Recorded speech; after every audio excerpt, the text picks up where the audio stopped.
और चलिए आपको सीधा लेकर चलते हैं हैदराबाद, जहां पे रामोजी राव की अंतिम यात्रा की ये तस्वीर आगे बढ़ती हुई। इससे पहले लोगों की भारी भीड़ उमड़ी थी अंतिम दर्शन के लिए और अब पंचतत्व में विलीन होंगे रामोजी राव। 87 साल की उम्र में उन्होंने आखिरी सांसें ली। राजकीय सम्मान के साथ उन्हें विदाई दी जा रही है। ये तस्वीरें हम आपको लगातार दिखा रहे हैं। अखिलेश सोलंकी मेरे साथ, मेरे सहयोगी इस वक्त कनेक्टेड हैं। अखिलेश, रामोजी राव का जाना एक ऐसी अपूर्णीय क्षति है, एक ऐसी शून्यता है जिसको भर पाना असंभव होगा। यकीनन प्रिया, और जिस तरह से ये तस्वीरें आप देख भी रहे हैं, चंद्रबाबू नायडू वहां पर पहुंचे हैं। 12 तारीख उनकी शपथ है और जगदीश चंद्रा जी को भी आप देख रहे हैं। और जब रामोजी राव सर का नाम आता है, 87 साल का उनका जीवन है, बेदाग छवि के इंसान। और सबसे बड़ी बात है कि रीजनल मीडिया जो देश में आज आप देख रहे हो, different type of regional media नजर आ रहा है, तो सबसे पहले देश में रीजनल मीडिया की शुरुआत वो करते हैं। और गांव गांव की खबर, छोटे छोटे कस्बे की खबर कैसे। देखिए, ये तस्वीर अपने आप में बहुत कुछ समेटे हुए है। चंद्रबाबू नायडू अर्थी देते हुए, यहाँ पर कंधा देते हुए अर्थी को, ये आप इन तस्वीरों में देख सकते हैं। और ये तस्वीरें उस व्यक्ति की विराट शख्सियत को बताती है, उस व्यक्ति की छवि को दर्शाती है, उसके बारे में बताती है।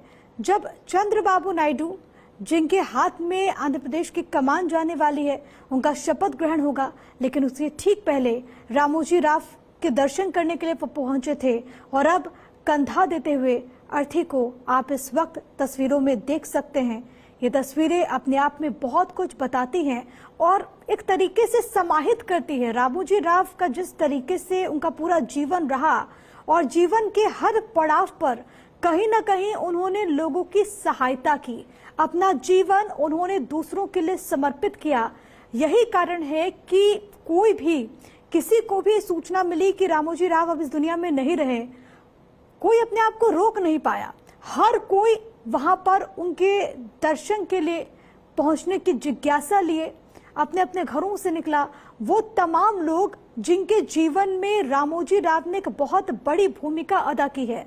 आप ये सोचिए कि अलग अलग संस्थानों के जरिए रामोजी राव ने अनगिनत लोगों के घर को उजाला दिया, अनगिनत लोगों के घर का चूल्हा जला रामोजी राव की वजह से। वो लोग जो कि रामोजी राव को अपना अभिभावक मानते, आज हर किसी की आंखें नम है, आज हर कोई शोकाकुल है।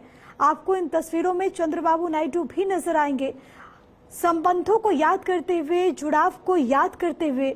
और यही तस्वीर उस महान व्यक्तित्व को दर्शाती है, उस व्यक्ति के जीवन को दर्शाती है जो हर मोड़ पर दूसरों के लिए एक सीख और सबक छोड़कर गया हो। अखिलेश, बिल्कुल साफ तौर पर, और जिस तरह से एक फिल्म लवर वो थे और बचपन से ही मूवी देखने का उनको बड़ा शौक था, और कैसे एक एड एजेंसी में काम करते करते अचानक वो हैदराबाद लौटते हैं और इतना बड़ा साम्राज्य स्थापित करते हैं। 34,000 करोड़ का साम्राज्य है उनका। प्रिया, देखिएगा, 25,000 से ज्यादा एम्प्लॉय उनके अंडर में काम करते हैं। उनके घर का, जैसे आप कह रहे हैं कि उनके घर का चूल्हा जलने की बात हो, तो उनकी चिंता की, उनके हितों की चिंता करने वाले। और जैसे मैंने कहा कि फिल्म लवर थे, और किस तरह से अब उन्होंने इतनी बड़ी फिल्म सिटी डेवलप की जहां 2,500 से ज्यादा फिल्मों की शूटिंग हो चुकी है। बड़े बड़े सेट्स, चाहे बाहुबली की बात कर लें, RRR फिल्म की बात कर लें, या बॉलीवुड की कई फिल्में वहां शूट हुई, गोविंदा की कई फिल्में हैं, अमिताभ बच्चन की कई फिल्में वहां शूट हुई। इतने बड़ा एक तरह से एम्पायर खड़ा करना, और सबसे बड़ी बात, उतने ही जनरस इंसान, उतने ही बेदाग जनरस इंसान। आज चंद्रबाबू नायडू का आप जिक्र कर रहे हैं, वो सीएम की शपथ लेने जाएंगे, 12 तारीख को मुख्यमंत्री बनेंगे, लेकिन उनके जो ससुर साहब थे, NTR साहब, उनकी पहली दफा गैर कांग्रेसी सरकार स्थापित करने में इनाडू अखबार का एक अपना योगदान था। 80 के दशक में जिस वक्त कांग्रेस की सरकार गई और उसके बाद NTR की सरकार आई, तो जिस तरह से इनाडू अखबार का अगर मैं जिक्र करूं, तेलुगु का सबसे बड़ा अखबार है, और उस अखबार की ताकत क्या होती है, और वो कभी भी किसी पॉलिटिकल पार्टी से एक्लाइन नहीं हुए, लेकिन अगर किसी ने गलत किया तो उन्होंने बेदाग तरीके से एक तरह से उन्होंने उसको लिखा। और रामोजी राव की खासियत यह थी कि इतने बड़े चेयरपर्सन थे, फिल्म सिटी के मालिक थे, सब कुछ थे, लेकिन अपने आप को एडिटर इन चीफ कहलाना पसंद करते थे, यानी कि पत्रकार उनके अंदर अंतिम सांस तक जीवित रहा। और जब हम उनके साथ बैठते थे, जब ETV अगर हम भारत का जिक्र करें, डिजिटल प्लेटफॉर्म की बात करें, तो आइडिएशन को लेकर जो युवा हैं, 20-22 साल के जो बच्चे हैं, उनसे भी वो आइडिया लेते थे। तो कैसे वो जो एक तरह से जो गैप होता है, कह सकते हैं उम्र का जो गैप है, उसको वो कभी नहीं मानते थे। आइडिया 20 साल का बच्चा भी दे सकता है और 80 साल का बूढ़ा भी दे सकता है। वो उनका था कि आइडिया से ही जीवन चलता है। और आइडिया कितना और कितने आगे की वो सोचते थे, जिस वक्त देश में कोई कल्पना भी नहीं कर सकता था कि रीजनल मीडिया कुछ हो सकता है, मध्य प्रदेश का, उत्तर प्रदेश का, बिहार का चैनल कोई हो सकता है, उस वक्त वो कल्पना करते हैं। 12 से ज्यादा रीजनल चैनल लॉन्च करते हैं और उनको साल दर साल चलाते हैं, घाटे का वेंचर होने के बाद भी चलाते हैं। और जिस वक्त 2008 में जगदीश चंद्रा उनके साथ जुड़ते हैं, तो वो घाटे का वेंचर कैसे फायदे का सौदा बनता है। तो जैसे मैं कहता हूं कि रीजनल मीडिया की एक तरह से जनक रामोजी राव और पालनहार जगदीश चंद्रा है रीजनल मीडिया के, अगर हम टर्म्स ऑफ बेनिफिट की बात करें। और अब तस्वीरों में देख रहे हैं जगदीश चंद्रा भी वहां पर मौजूद है, कल शाम से ही वहां पहुंचे हुए थे और अंतिम संस्कार की जो प्रक्रिया चल रही है वहां पर चंद्रबाबू नायडू के साथ वो खुद भी मौजूद है। अगर हम दूसरे वेंचर्स की बात करें, किस तरह से जो अखबार है, कैसे वो पुल आउट्स जो है रीजनल मीडिया में भी, या कहें कि छोटे से गांव की खबर का जो कॉन्सेप्ट है, जो आज आप देख रहे हैं कि हर जिले की खबरें अखबारों में आती, इसका कॉन्सेप्ट भी रामोजी राव ने शुरू किया। और जो डिजिटल प्लेटफॉर्म वो लाए ईटीवी भारत के नाम से, उसमें 5000 से ज्यादा उन्होंने पत्रकार रखे जो कि सैलरीड थे। तो एक सिस्टम बनाना, उसको फॉलो करना और आगे के 20 साल पहले का पहले से देख लेना, तो दूरदर्शी सोच क्या होती है प्रिया, वो रामोजी राव सर दिखाते थे। और रामोजी राव के जैसे हमने शुरू से कह रहे हैं कि उनका जो पहनावा है, व्हाइट कपड़े पहनते थे, आज तक कोई दाग उनके दामन पर नहीं लगा। इतने वक्त इतना बड़ा एम्पायर खड़ा किया, इतनी बड़ी फिल्म सिटी बनाई, और भी कई बिजनेसेस हैं, फिल्म मेकिंग की बात हो, होटल्स की, डॉल्फिन होटल्स की बात हो, या चिट फंड की बात हो, मार्गदर्शी चिट फंड कंपनी जो कि सबसे पहले हैदराबाद लौट के उन्होंने शुरू की, 10,000 करोड़ का जिसका टर्नओवर है। तो चीजें कैसे आगे बढ़ सकती है और कैसे परिवार को साथ लेकर काम किया जा सकता है।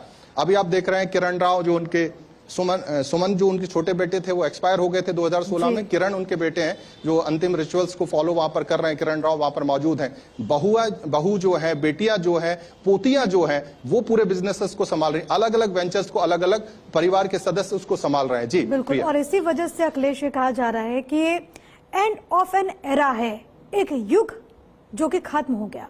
साक्षी हमारे साथ, हमारी सहयोगी, क्योंकि साक्षी हैदराबाद में ही मौजूद हैं, और साक्षी हर कोई गमगीन, हर किसी की आंखें नम, एक ऐसा व्यक्ति जो कि हजारों लाखों लोगों के जीवन का सूरज बना, लेकिन आज वो अस्त हो गया।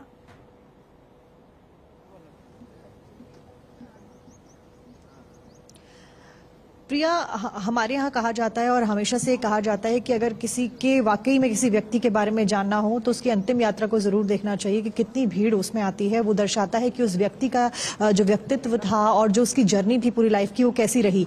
क्योंकि हम अंतिम यात्रा को फॉलो कर रहे थे, हजारों की संख्या में लोग यहाँ पर पहुंचे और हजारों की संख्या में यहाँ पर लोगों की मौजूदगी हुई और कई सौ गाड़ियां आप देखिए लंबी कतार में कई सौ किलोमीटर तक यहाँ पर चलती हुई नजर आई। और इस बीच जो तस्वीरें सामने आई वो भी लगातार आप दिखा रहे हैं। फिलहाल रिचुअल्स जो हैं वो अंदर किए जा रहे हैं और उसी फिल्म सिटी का, जिस film city Ramaji film city के नाम से हैदराबाद में, क्योंकि ये जगह मशहूर है और रामाजी के द्वारा खुद इसको बसाया गया था। एक एक चीज यहाँ की कहते हैं कि रामाजी ने बहुत मन से और अपनी इच्छा से यहाँ पर बनाई थी। उसी फिल्म सिटी का पूरा एक चक्कर लगाते हैं। वहां पर जितने भी ऑफिस होते हैं, इनके सभी एम्प्लॉयज वहां बाहर मौजूद रहते हैं अंतिम दर्शन के लिए। सबकी आंखें नम होती हैं, अंतिम विदाई सब दे रहे होते हैं।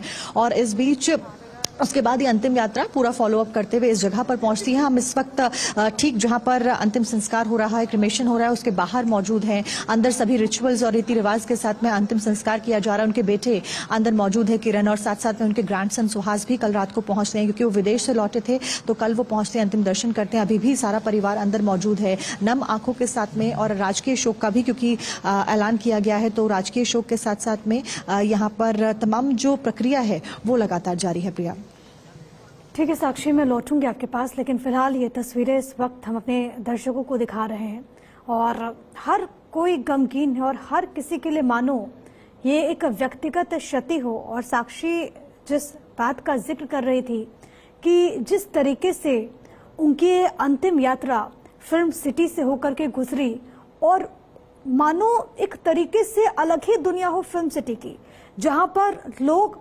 अनगिनत लोग ख्वाब लेकर के पहुंचते हैं, आंखों में सपना लेकर के पहुंचते हैं, लेकिन अगर उस सपने को हकीकत में बदलने का श्रेय वो किसी को देना चाहें तो वो रामोजी राव होंगे, जिसका जिक्र अखिलेश कर रहे थे कि कोई गैप नहीं रहा, कोई जनरेशन गैप नहीं रहा, और यही एक व्यक्ति को महान बनाता है।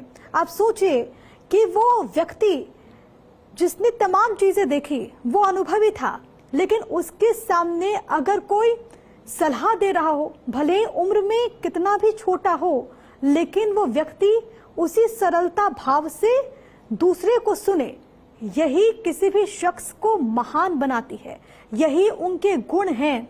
और यही कारण है कि आज हैदराबाद में, आज फिल्म सिटी में हर किसी की आंखें नम हैं, क्योंकि उनको मालूम है कि उन्होंने क्या खोया है।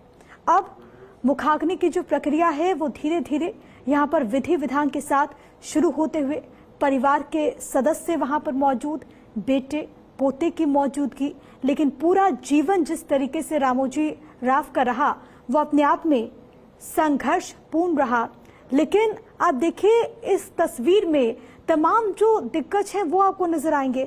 आपको ये चंद्रबाबू नायडू नजर आ रहे हैं यहाँ पर लकड़ी देते हुए, और देखिए इससे पहले उन्होंने अर्थी को कंधा दिया।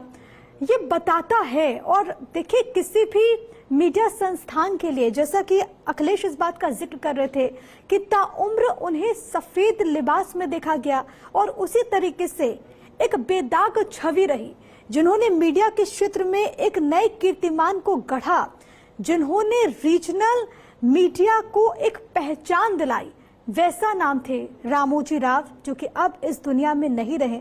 लेकिन अपने सफर में न जाने कितने मुकाम उन्होंने हासिल किए, न जाने कितने कीर्तिमान उन्होंने रचे, जो कि लाखों लोगों के लिए किसी सपने से कम नहीं होता। ख्वाब हर कोई देखता है, लेकिन सिर्फ चंद लोग जो उससे अपनी मेहनत के बूते हासिल करते हैं, और उन लोगों में शीर्ष पर रामोजी राव, जो कि अब इस दुनिया में नहीं रहे। ये दो तस्वीरें, और दूसरी तरफ आपको भारत 24 के CEO and editor in chief doctor Jagdish Chandra भी इन तस्वीरों में नजर आएंगे, क्योंकि साथ साथ काम किया। ईटीवी को आगे बढ़ाने में एक बहुत बड़ी भूमिका रही, और जैसा कि अखिलेश भी कह रहे थे कि जब रामोजी राव ने शुरुआत की तो डॉक्टर जगदीश चंद्र ने भी उनके साथ साथ आगे कदम बढ़ाया और ईटीवी को एक नई पहचान दिलाने में एक बड़ी भूमिका निभाई। और यही कारण है कि उनके लिए भी एक व्यक्तिगत क्षति है, उनके लिए भी एक निजी क्षति है। अखिलेश मेरे साथ, मेरे सहयोगी लगातार बने हुए हैं, और अखिलेश आप जिस चीज का जिक्र कर रहे थे, जिस बात का जिक्र कर रहे थे, भारत 24 के CEO and editor in chief doctor Jagdish Chandra की हम तस्वीरें भी देख रहे हैं, और एक निजी क्षति, व्यक्तिगत क्षति आज के दिन ये उनके लिए भी। यकीनन ये व्यक्तिगत क्षति है। और देखिए, जिस वक्त रामोजी राव से जगदीश चंद्र जुड़े थे, 2008 की बात है, IAS की नौकरी छोड़ के वो ETV वेंचर से जुड़ते हैं, और ETV कहां से कहां पहुंचे, ये एक इतिहास है सबके साथ है। अगर मैं बात करूं रामोजी फिल्म सिटी की, वहां पर काम करने वाले लोगों की, प्रिया, तो देश के दर्शन वहां पर होते हैं। आपको हर भाषा का, हर राज्य का व्यक्ति वहां पर मिलेगा, और किसी तरह का डिस्क्रिमिनेशन नहीं होता। जब आप देखते हैं कि फला राज्य में, महाराष्ट्र में हमने देखे बिहारियों का विरोध, यूपी का विरोध, इस तरह की खबरें आती रही, लेकिन हैदराबाद में, खासतौर से फिल्म सिटी में, हर, चाहे उड़िया हो, मराठी हो, गुजराती हो, हिंदी हार्टलैंड के लोग हों, या साउथ इंडियन के, तमिल के लोग हों, केरल के लोग हों, एक छत के नीचे भारत के दर्शन होते थे। ये कॉन्सेप्ट भी उन्हीं का था, उनके दिमाग में था कि कैसे पूरा देश एक छत के नीचे रह सकता है। तो ETV भारत जो कॉन्सेप्ट लाए, या इनाडू का जो कॉन्सेप्ट लाए, वो यही कॉन्सेप्ट था कि पूरा देश एक है और एक छत के नीचे सब मिलकर रहते थे। और आप यकीन जानिए कि जितने उत्तर भारतीय या दूसरे राज्यों के लोग फिल्म सिटी में काम करते हैं, कम ही जगह ऐसा देखने को मिलता है, और उतने ही प्रेम से। और एक बार जो हैदराबाद जाता है, बामुश्किल छोड़ता उस शहर को। एक बार हैदराबाद गया और फिल्म सिटी से जुड़ा, तो उस फिल्म सिटी का होकर रह जाता है। और रामोजी राव की जो शख्सियत है और ब्रांड, रामोजी राव जो है इस देश के सबसे बड़े ब्रांड है। और आज RR राजमौली ने कहा है कि उनको भारत रत्न मिलना चाहिए। हो सकता है कि आगे ये देखने को भी मिले। पद्म विभूषण से सम्मानित किया था नरेंद्र मोदी जी ने। और जिस तरह की अगर हम बात करें कि जिस वक्त कोरोना काल था, प्रिया, कोरोना काल में जब बड़े लोगों से संवाद चल रहा था डिजिटल PM का, उस समय रामोजी राव जुड़े थे और हम वहां मौजूद थे जिस वक्त ये जुड़ाव हुआ। और जब वो अपनी बात कह रहे थे तो उन्होंने कहा कि देखिए, देश की 75% आबादी जो है गांव में बसती है। प्रधानमंत्री जी, आप गांव के लोगों की चिंता जरूर कीजिएगा, गांव में किसी तरह ये वायरस ना घुस जाए। तो आम आदमी की बात करना, किसानों की बात करना, किसानों को लेकर जज्बा इतना जबरदस्त था उनका कि अन्नदाता मैगजीन वो शुरू करते हैं किसानों के लिए, और उनका जितने भी वेंचर रहे, चाहे तेलुगु वेंचर्स हो, जो अभी तेलुगु में एंटरटेनमेंट इंडस्ट्री हो या उनकी न्यूज इंडस्ट्री हो, या हिंदी में रहे हो, तो सवेरे 6 बजे अन्नदाता कार्यक्रम किसानों के लिए वो आज भी जाता है, डिजिटल प्लेटफॉर्म पर भी जाता है। तो किसानों की चिंता, महिलाओं की चिंता, आम आदमी की चिंता, ये उनके स्वभाव में थी। और गलत को बर्दाश्त नहीं करना और उसके लिए लोहा ले लेना, ये रामोजी राव का एक तरह से स्ट्रेचर था। इसलिए हमने देखा कि पिछली सरकार में जगन मोहन रेड्डी की सरकार के दौरान भी कई टकराव देखने को मिले, लेकिन वो झुके नहीं। क्योंकि और उन्होंने हमेशा, अगर करप्शन हुआ है, गलत कुछ हुआ है, इतनी सारी चीजें हैं, क्योंकि शब्दों में पिरो पाना बहुत कठिन है। और आप जिस तरीके से बता रहे थे, कोई भी व्यक्ति उनसे जुड़ जाएगा, जिस तरीके से उनका पूरा जीवन रहा, जिस तरीके से उनकी शख्सियत रही। एक बार फिर से साक्षी के पास आते हुए, साक्षी, हैदराबाद ने दिल खोल करके स्वागत किया तमाम भारतीयों का। हम इस पर आगे जरूर बात करेंगे कि कैसे गांव-गांव से जो लोग संघर्ष करते हुए वहां पर पहुंचते थे, जो कि मीडिया जगत में अपना भविष्य बनाना चाहते थे, उनको रामोजी राव ने एक मौका दिया और आज हर किसी की आंखें नम है। इसी बीच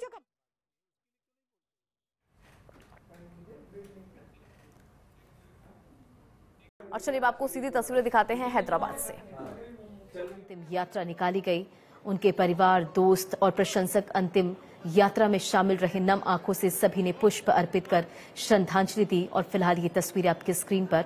बीते दिन ये खबर आई थी कि रामोजी राव नहीं रहे, अस्पताल में भर्ती थे, इलाजरत थे। हृदय की समस्या की वजह से उन्हें अस्पताल में एडमिट कराया गया था।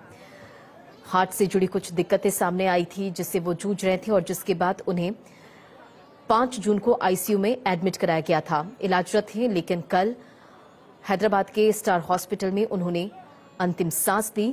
4:50 पर उनका निधन हो गया। और जैसे ये खबर सामने आई, शोक की लहर हर तरफ नजर आई। प्रधानमंत्री नरेंद्र मोदी, राजनाथ सिंह, चंद्रबाबू नायडू, तमाम दिग्गजों ने रामोजी के निधन पर दुख व्यक्त किया। रामोजी राव का पार्थिव शरीर रामोजी फिल्म सिटी उनके आवास पर रखा गया था। अंतिम यात्रा वहां पर निकाली गई। और देखिए ये तस्वीर, जहां पंचतत्व में विलीन हो रहे रामोजी राव। भारी संख्या में यहां पर उनके लोगों की मौजूदगी। और चलिए एक तस्वीर आपको अब दिखाएंगे। देखिए, लगातार एक्सक्लूसिव तस्वीरें आप तक भारत 24 पहुंचा रहा है, क्योंकि आज शपथ ग्रहण समारोह।